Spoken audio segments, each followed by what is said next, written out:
sepenting apa sebenarnya musik itu dalam gereja itu, Mas? Ya, kalau menurutku sih apa ya, penting gak penting mungkin ya.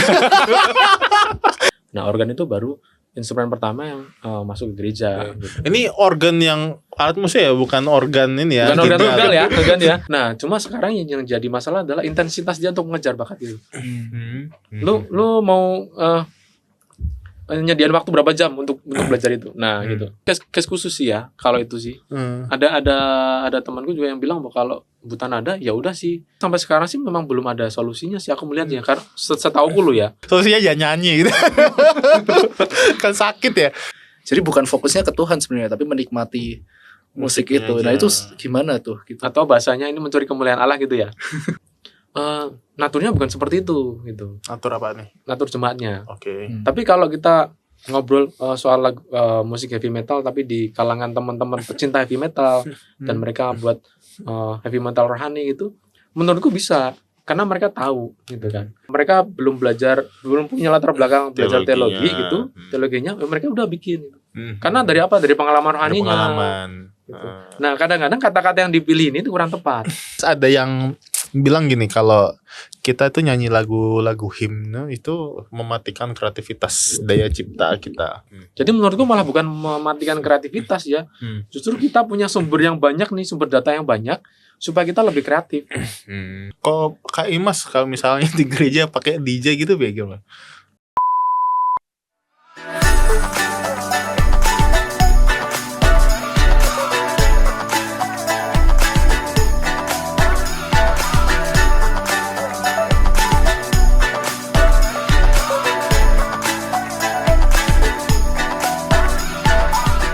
Halo semuanya, welcome back to Pak Coy, podcast Kika Coy. Dan bersama saya Regilio dan co-host saya Cornelius. Jadi hari ini kita akan bahas mengenai musik gereja ya, Cornelius ya, musik gereja. Jadi Lius ini sudah bisa main berapa alat musik? 5 ya? 10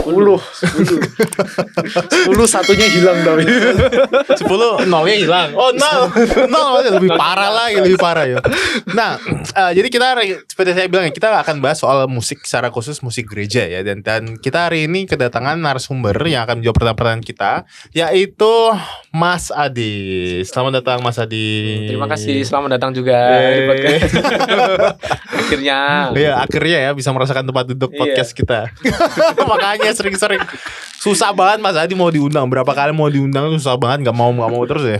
Iya, waktunya nggak nyampe soalnya, nggak tepat waktunya. Orang sibuk. Oh ya, dan Mas Adi ini lagi ngambil S2 ya, S2. Belum bro. Belum bro. Oh baru mau ambil ya. Baru mau ambil S2-nya. Jadi Mas Adi S1-nya di mana ngambil ini ya? Kuliah dulu di SST Abdiel. SST Abdiel, terusan musik gereja ya. Jadi memang Mas Adi fokus, dan juga sekarang Mas Adi hamba Tuhan juga di bidang musik juga ya. Ya, hamba Tuhan di bidang musik. Jadi narasumber kita sangat bisa menjawab lah pertanyaan kita. Ya gitu. Nah, jadi kita tahu bahwa musik itu melekat sekali dengan gereja ya, melekat dengan orang Kristen dan melekat dengan gereja gitu ya. Tapi memangnya harus ya ada musik dalam gereja gitu? Emang nggak bisa gitu? Sepenting apa sebenarnya musik itu dalam gereja itu, Mas? Ya, kalau menurutku sih apa ya, penting nggak penting mungkin ya. Nggak gitu. Nggak gini sih. Ya, kita bisa bayangin ya, kalau misalnya kita beribadah gitu, nggak ada sama sekali musik tuh. Musik tuh termasuk juga nyanyian ya. Kalau kita nyanyi nih tanpa alat musik iringan gitu, itu juga musik.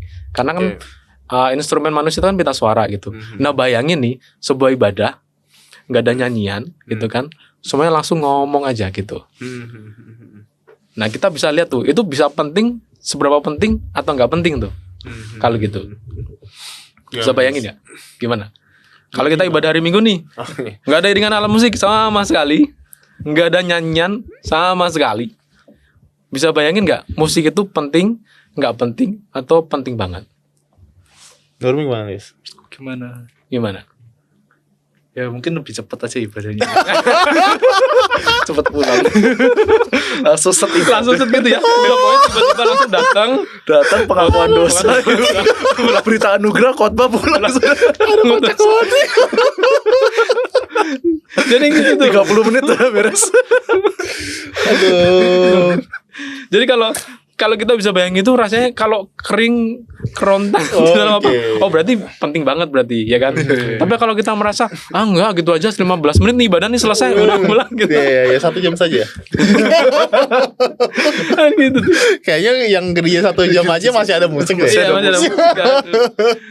Jadi maksudku. Kalau aku bilang musik itu penting banget dalam sebuah ibadah, tapi menurut orang lain belum tentu sama kan. Oke. Gitu. Mungkin ada bagian-bagian lainnya juga yang penting gitu ya. Iya. Itu sarana ekspresi ya. Iya. Sarana iya. ekspresi yang lebih general gitu. Misalnya kalau kita ekspresi menyembah Tuhannya lewat melukis gitu kan nggak semua melukis ya. Ya. Jadi kan kalau musik itu kita bisa mengekspresikan itu dengan lebih baik mungkin ya. Bener juga gitu. Karena menurutku gini, kalau orang mikir musik itu penting gak sih? Ya, kalau buatku ya, karena aku hidup di dalam dunia musik ya, kayak tadi sih. Orang Indonesia tuh kalau makan tanpa nasi tuh bisa dibilang belum makan gitu kan. Oh gitu. Kalau buatku gitu, Makanya kalau aku ditanya kalau dalam ibadah itu musik itu penting nggak? Menurutku penting karena aku nggak bisa hidup tanpa musik gitu. Oke. Apalagi kalau dalam setiap penyembahan yang kita lakukan, dalam setiap ekspresi yang kita lakukan, selama aku bermusik itu yang selalu aku lakukan. Jadi musik itu sebagai sarana untuk aku mengekspresikan. Kalau dalam gereja ya itu sarana aku untuk melakukan penyembahan kepada Tuhan sih. Gitu. Jadi buatku ya secara pribadi penting banget musik dalam ibadah gitu. Tapi bisa jadi ada orang-orang yang menganggap itu nggak penting gitu. Udah yang penting aku tuh datang khotbah dengerin pulang gitu. Karena masih ada beberapa orang yang berpikir seperti itu kan, jemaat itu. Oh, ibadah itu puncaknya adalah di mana sih? Di khotbah. Nah, kadang-kadang aku tuh masih dengar tuh kayak gitu. Padahal enggak. Kalau kita ibadah tuh rangkaian dari ketika awal kita datang ibadah nih sampai akhir itu satu rangkaian kita sedang melakukan istilahnya seremoni ibadah kan gitu kan. Jadi termasuk musik di dalamnya juga sama. Bukan cuma khotbah. Gitu. Oke. Termasuk pengutusan itu juga satu rangkaian seremoni ibadah kita. Gitu. Nah di dalam ibadah itu kan ada banyak sekali unsur-unsur kan. Salah satunya adalah musik. Musik sebagai pengiring. Musik sebagai waktu kita pengakuan dosa kan sebagai penyesalan kita. Menyampaikan ekspresi penyesalan kita. Sebagai sarana untuk kita memuliakan Tuhan waktu di lagu awal prosesi gitu. Gitu sih menurutku loh ya. Tapi Mas boleh tahu nggak sejarah musik sendiri? Jadi maksudnya gini sih. Lebih ke aku kepikiran ya, Dir.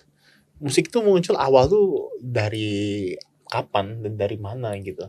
Kok bisa gitu loh ada musik, orang kepikiran untuk membuat musik itu kepikirannya gimana gitu. Ya, sebenarnya kalau sekilas yang dulu aku pernah belajar sih.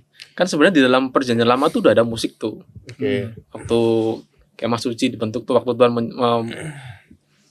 menyuruh umatnya untuk membuat kemah suci kan itu sebenarnya ada orang-orang yang dipersiapkan untuk bagian menyanyi gitu. Jadi orang-orang khusus yang dipersiapkan dilatih. Jadi bukan orang ngasal sembarangan gitu.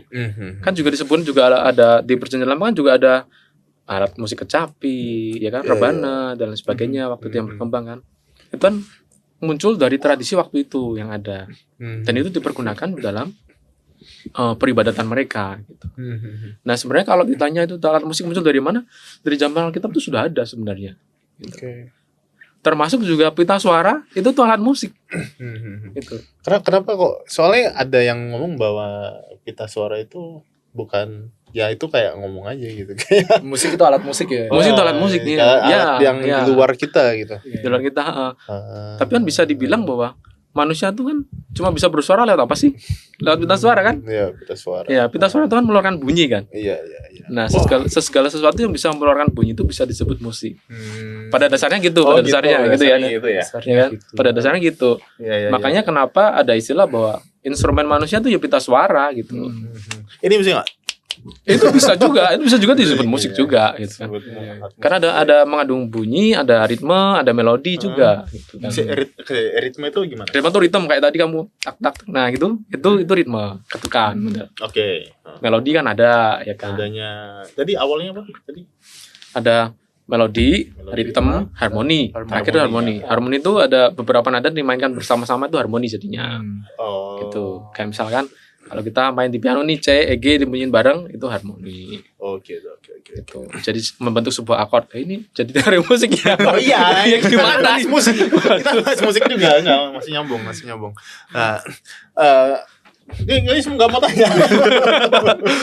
Saya terus yang tanya. Belum, silakan. Tadi kalau soal nyambung perkembangan musik sebenarnya jauh panjang sekali sih. Iya. Ininya sejarahnya sampai akhirnya ada masa gereja awal-awal itu tadi kita bicara sebelum mulai itu kan. Jadi cuma pakai pita suara kayak tadi kamu sebut Gregorian chant gitu kan. Nah, kayak model-model seperti itu. Dan waktu itu hanya orang-orang terpilih yang boleh menyanyikan itu. Jemaat tidak boleh menyanyikan itu karena dianggap kudus gitu kan. Oh, bukan karena ini dah.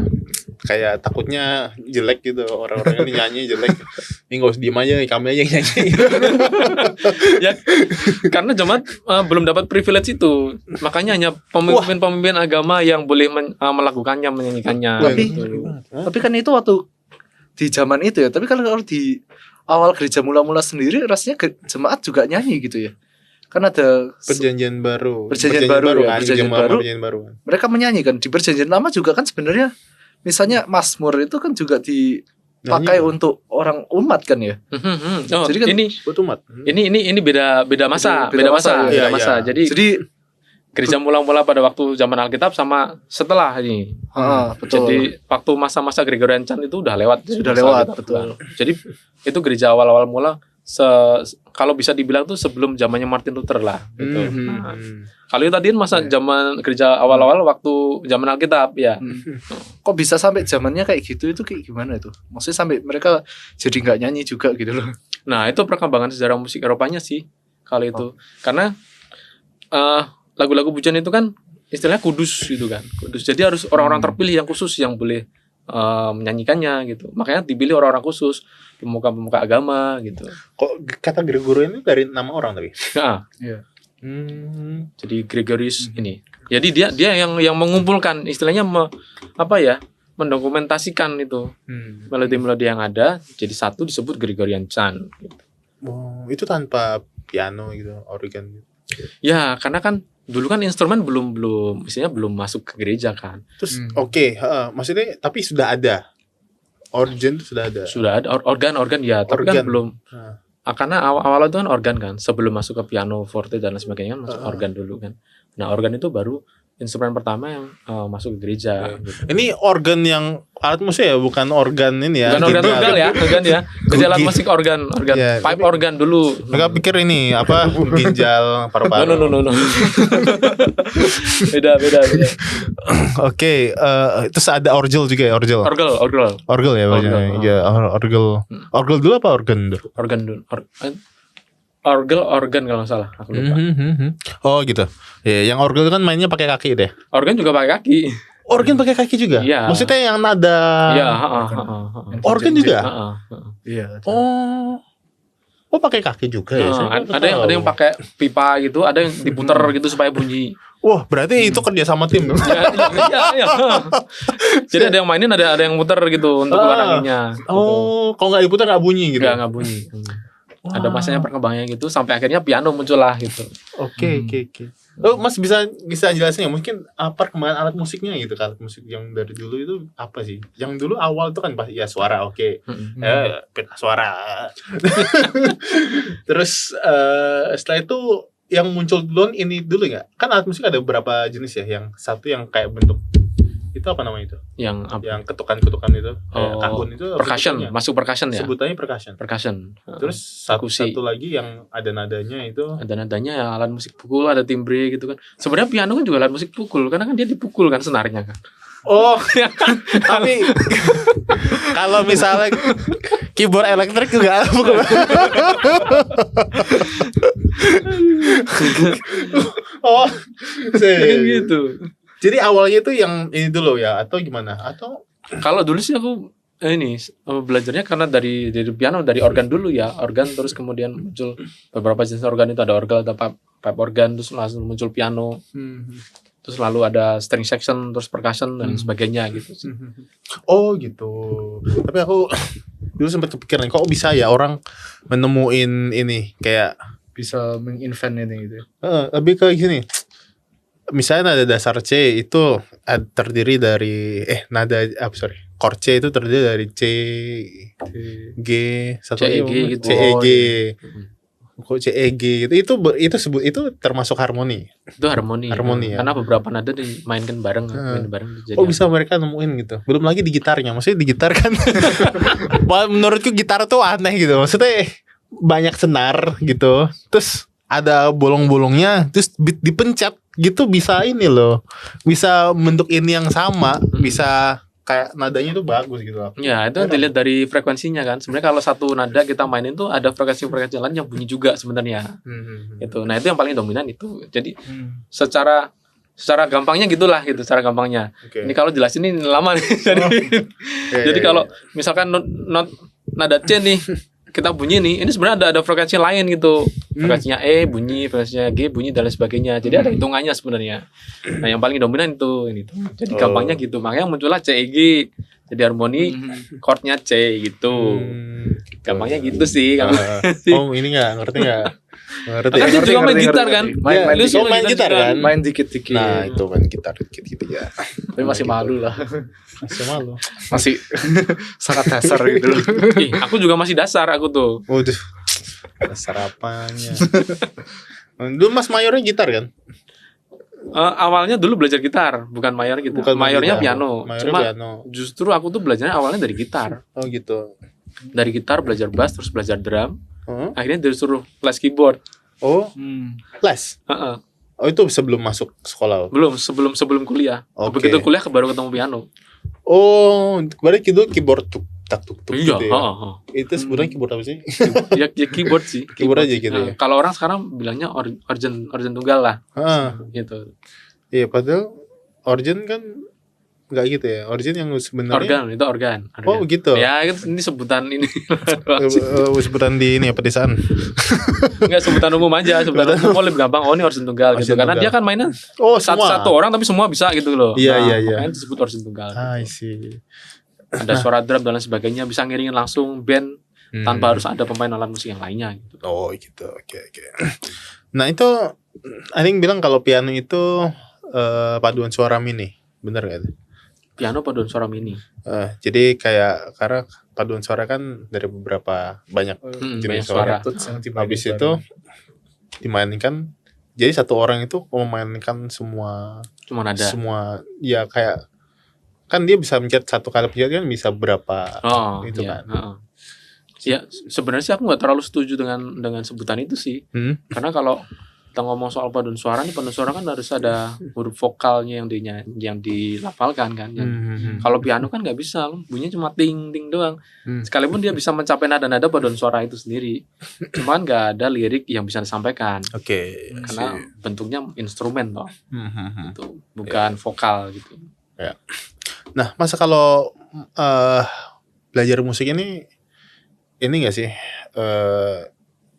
Jadi kayak ada orang yang kayak memang berbakat gitu, atau sebenarnya semua orang itu kayak bisa gitu loh, atau harus ada tetap atau sebenarnya ada orang yang memang nggak berbakat gitu, memang nggak usah main musik aja gitu.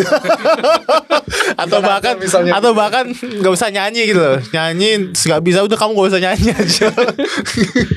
Bukan ada gitu misalnya ya. Tapi kalau buta nada tuh masalah lain ya. Oh, masalah lain. Tapi kalau oke. ngobrol soal bakat sih, aku dulu pernah ngobrol sama kakak tingkatku yang jurusan pendidikan agama Kristen, mereka belajar psikologi juga kan.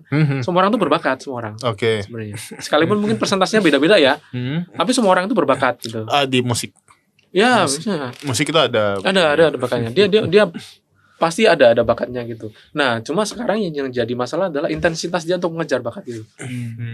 Lu mau nyediain waktu berapa jam untuk belajar itu. Nah, gitu. Jadi sekalipun bakat tapi kalau nggak ada usahanya juga nggak akan terasa. Oke. Aku sendiri aku tuh nggak berbakat sebenarnya. Oh, Serius. Jadi aku dulu Einstein. bukan karena aku bisa tuh karena terpaksa. Karena Oke. dipaksa Oh, untuk gitu. bisa. Kasusku belajar musik tuh gitu. Ya. Dipaksa untuk bisa. Akhirnya mau Gara-gara nggak mau harus meluangkan banyak waktu untuk belajar itu. Case-nya apa tuh? Kok bisa disuruh? Case-nya karena gerejaku nggak punya pemain musik waktu itu. Oh, gitu. Waktu aku SMP, Hmm. jadi gerejaku tuh gereja kecil gitu di Semarang gitu. kita nggak punya pemain musik gitu. Mau nggak mau kan ada beberapa anak yang terbeban di situ. Oke. Ya udahlah dipaksa. Udah kamu belajar ini. Musik. Makanya tadi pertama belajar gitar, terus belajar bass, belajar drum, akhirnya diselesin keyboard. Tapi Mas tahu Mas nggak berbakat dari mana? Aku taunya karena ketemu sama waktu kuliah. Waktu kuliah kan ada tes ini kan. Jadi maksudnya bakatnya ada tapi presentasinya tuh nggak gede gitu loh dibandingin teman-teman yang lain yang masuk jurusan musik gereja. Oh gitu. Lebih gede mereka gitu. Tapi karena dengan dukungan teman-teman itu ya udah nyemplung istilahnya waktu itu kan. Udah nyemplung basah sekalian gitu. Udah basah nyemplung sekalian Mas. Iya gitu. Udah basah nyemplung sekalian gitu Mas. Iya. Balik ya. Udah nyemplung ya udah basah gitu maksudnya. Iya. Karena dukungan teman-teman juga akhirnya mulai bisa nih dari yang simple sederhana sampai sekarang gitu. Makanya aku bilang bahwa aku tuh nggak terlalu berbakat di situ karena terpaksa awalnya gitu. Awalnya terpaksa ya. Gitu. Kamu harus dipaksa. Aduh. Woi. Tapi kadang-kadang kalau orang terpaksa tuh muncul sesuatu bisa. Iya. Ya, biasanya lo ya. Sering kayak gitu sih. Tiba-tiba bisa gitu. Jadi semua bisa musik ya harusnya bisa nyanyi. Nah, yang tadi case-nya tadi nih, buta musik itu, yang buta musik. Buta nada itu. Ya itu case khusus sih ya. Kalau itu sih. Ada temanku juga yang bilang bahwa kalau buta nada ya udah sih. Itu emang istilahnya sebuah bisa dibilang bisa dibilang gitu juga sih. Karena kalau apapun kita pencet dia nggak bisa niruin. Ya udah. Iya. Nah, Mas aku pernah ini ada orang yang dia itu masalahnya itu diketukan. Jadi itu udah pakai keyboard tuh yang bilang organ tunggal tuh. Udah tuk dia nggak bisa ini loh. Momennya itu masuk dan berhenti itu nggak pas temponya gitu ya? tuh nggak pas semua. Iya. Aku pernah ketemu juga gitu. Ya itu ya kalau tadi ada istilahnya buta nada ya mungkin itu soal ritmisnya juga yang nggak tepat buta juga. tempo. Lumayan sih. Kayaknya belum ada istilah itu ya. Profesor yang menciptakan ini. Menciptakan istilah sendiri ya. Oke. Aku sih punya teman juga yang kayak gitu. Jadi ketika masuk ketukan drum gitu, pertama bisa ngikutin, lama-lama dia udah tuh nggak bisa ngikutin tuh. Oke. Tapi aku nggak tahu istilahnya apa lah, buta tempo atau apa ya. Aku belum tahu. Itu bisa dilatih tapi sebenarnya. Atau nggak bisa? Menurutku sih bisa, asal itu tadi bukan seperti buta nada ya. Kalau itu kan kasus khusus gitu. Iya. Sekalipun kamu belajar ini agak susah juga gitu. Cuma sampai sekarang sih memang belum ada solusinya sih aku melihatnya. Karena setauku lo ya, nggak tahu nanti ada. Mungkin sudah ada solusinya untuk menangani seperti itu gitu. Ya apa ya solusinya ya nyanyi gitu. Kan sakit ya. Soalnya dia tuh dia tuh harus ada temennya yang nyanyi untuk bisa nyanyi. Untuk digandulin gitu istilahnya. Gitu untuk tahu kapan masuknya gitu loh. Udah sampai mana lagunya. Tapi kalaupun maksudnya kalaupun ada orang yang bisa digandulin istilahnya tadi, kalau emang dia istilahnya benar ada ya nggak akan bisa juga sih. Menurutku lu ya. Oh gitu. Karena aku udah pernah denger maksudnya. Iya. Itu kira-kira bisa dilihat nggak tandanya kayak tepuk tangan. Karena kan ada nih. Itu ada biasanya. Dulu kayak ini sih kayak opa-oma gitu sih. Kayak tepuk tangan tuh nggak pas gitu. Ya. Itu bisa jadi ya sama ya kasusnya ya orang. Bisa jadi sama, bisa jadi. Cuma aku belum tahu atau penamanya apa. Atau gara-gara ini aja karena nggak pernah tepuk tangan itu, enggak ya? Enggak sih sebenarnya. Tepuk tangan tuh sebenarnya kita kayak jalan melangkah tuh. Kita kalau ketukan musik tuh kayak kita jalan aja biasa. Jalan gitu kan kita konstan kan. Kalau kita jalan santai biasa lo ya. Kalau jalan lari juga kan sebenarnya bisa konstan, bisa diikutin gitu loh sebenarnya ada ritmenya. Nah kadang-kadang kita nggak nyadarin. Kalau aku dulu ngajarin mama lansia gitu kalau kamu belajar ketukannya tepat ya waktu kamu jalan kamu sambil nyanyi. Gitu. Cara belajarnya gitu. Tapi waktu itu belum berhasil sih untuk tetap nggak bisa sesuai sama beatnya gitu. Cuma paling nggak ada beberapa yang akhirnya benar gitu. Berarti kan bisa dilatih gitu. Tangan itu. Jadi kalau dulu jadi orang Kristen ini kan sering kali dibilang nih kok ini jago-jago nyanyi gitu. Itu karena ini ya, karena terbiasa atau memang natur manusia itu memang sebenarnya yang normal tuh bisa nyanyi gitu. Ya sebenarnya sih kalau normalnya sih iya sih, cuma bisa kan, karena bisa kan, bukan jago kan, bisa sih. Harusnya bisa. Tapi kalau dari kecil gak pernah main di musik atau gak pernah berkecimpung, misalnya gak pernah ke gereja gitu, terus gak pernah apa-apa di musik, jadinya mungkin lebih kaku gitu, bukan? Oh, bisa jadi bukan karena kaku, karena pemalu. Jadi pemalu akhirnya, karena sesuatu yang gak pernah dicoba gitu kan, jadinya nggak bisa. Kayak contohnya aku lah, aku kan sebenarnya nggak bisa nyanyi juga. Kalau orang bilang tuh nggak bisa nyanyi, suaranya jelek gitu. Karena apa? Karena dari kecil nggak dibiasakan untuk nyanyi. Oke. Gitu.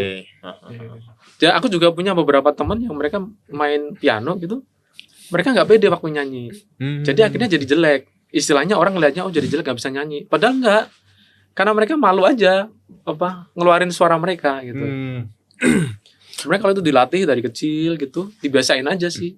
Dibiasain aja, nggak usah jago, dia pasti nyanyi bisa gitu. Karena aku pernah diajak karaoke 9 apa 10 orang gitu mas, 9 apa 10 orang gitu, semua nyanyi, yang nyanyi cuma bisa 1. Ini ngomongin bisa ya. Jadi waktu itu aku mikir kan, ya yang nggak apa-apa, yang penting aku kan ya bisa nyanyi aja. Aku pikir pasti pada jago nyanyi lah, ini suka nyanyi semua. Aku pikir ya berminum lah orang nyanyi. Ternyata hancur banget. Gitu. Wih, ya ampun, sampai mas kalau aku suruh niruin mereka jelek itu nggak bisa dong. Saking jeleknya itu sampai aku nggak bisa niruin jeleknya itu. Cuma satu yang bisa nyanyi itu Kak Leo ya? Oh enggak, di area temanku 1 orang, sama aku 2 gitu. Kan bisa kan 2, yang 1 itu jago karena dia ini biduan dangdut. Itu kan karena dia berlatih kan, iya dia biduan dangdut. Wah ini semua yang lain tuh aduh kacau lah, aku sampai nggak ngerti lagi itu isi. Ya kadang-kadang karena dia malu kan, terus akhirnya dia ya udahlah nggak usah, aku nggak bisa nyanyi. Iya. Kan awalnya gitu, karena makin lama nggak latihan, nggak pernah dilatih, ya udah jadi nggak bisa. Orang mikirnya gitu kan. Iya. Tapi kalau misalnya ada orang yang kayak gitu tuh di dalam gereja, pokoknya suruh nyanyi aja gitu ya, nggak usah. Ya latihan, maksudnya kayak dia itu misalnya case-nya sama kayak buta nada gitu, atau ketukannya dia nggak pas, kan dalam gereja ibadah gitu, suruh aja, pokoknya nyanyi aja gitu ya.